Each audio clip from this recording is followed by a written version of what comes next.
आपल्या मर्यादेत राहा. खोट जास्त वेळ चालत नसतंय. आणि तू काय न्यायाधीश झालास काय बे? तू स्वतःला काय समजतो बे टरमाळ्या?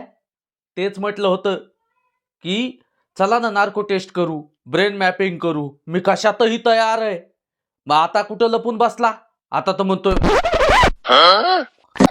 काय थोबाडाला पट्टी लावली म्हणतोय आणि पुन्हा त्याच्या बाजूने तू बोंबलतोय. तुला भेटले असतील, तू त्याच्यावरचाच आहेस, आम्हाला माहितीये. कारण तू जर कायद्याला मानत असता तर तू म्हटला असता जा ना नार्को टेस्टला, जा ब्रेन मॅपिंग साठी, असं तू स्वतः म्हटलं असतास. पण ते तू म्हणत नाहीस, याचा अर्थ तुला ते पाकिट मिळालंय.